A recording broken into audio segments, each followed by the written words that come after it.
Hey guys, welcome back. Thank you so much for all your comments and votes. It was split right down the middle this week. A lot of people wanted me to see American Sniper, but a lot of people wanted me to see Black Hat as well, and I went with American Sniper, so that's what I'll be reviewing this week on Monday Morning Critic.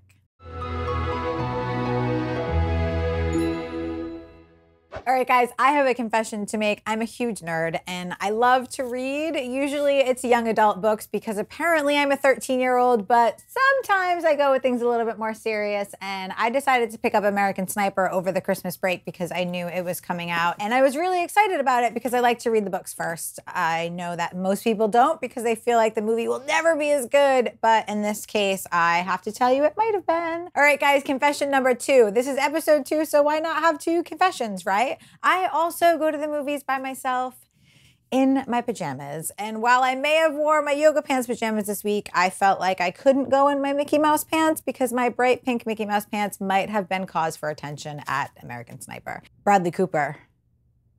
I don't know if you guys could tell in the trailers, but he is absolutely jacked in this movie. Like every single, his arms, his face, his neck, I mean, he is completely massive. And while he may have been a gun-toting raccoon in the last movie, he's a gun-toting seal in this one, and there is no mistaking that. He embodied Chris Kyle. And the only reason why I know that is because in the book, there's some great pictures of Chris during the war and with his family, and there's literally moments in the film that you do not see Bradley Cooper at all. You only see Chris Kyle. Everybody's kind of talking about his Oscar nomination, and I'm hearing a lot of people say that he didn't maybe deserve it, and I don't know who they are if they saw the movie because he absolutely 100% deserves that Oscar nomination. He is brilliant in this film. Also, note to self, bring your tissues because there were grown men crying and I did a complete ugly cry and I was not prepared. All I had was napkins for my pretzel and it had grease on them. When you watch the trailers, you know you're going to get this amazing war film. What you don't know that you're going to get is some really amazing, heartwarming, light moments.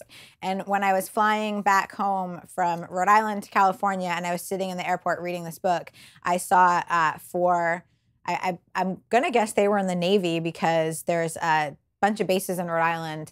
And because of the book, I went up to each and every one of them and gave them a hug. As a big fan of war films, one of the things we don't ever get to see is kind of the soldier going home and the soldier being with his family. And this movie had actually probably more moments, if not just as many moments of him with his family than it did with him at war. This film definitely has Clint Eastwood's name all over it. And if you love Clint Eastwood's films, you'll definitely like this. I'm a huge fan of Clint Eastwood as a director.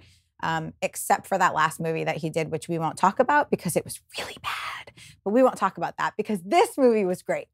All right, that's what I thought of this week's film, guys. Let me know what you guys thought in the comments section below. And if you want to be part of the conversation with me, don't forget to use the hashtag REGMMC on Twitter. And while you're on Twitter, make sure to follow us at Regal Movies. You can follow me at Krisily. And then I need you to do one more thing. I know I did the work. Now it's time for you to do the work.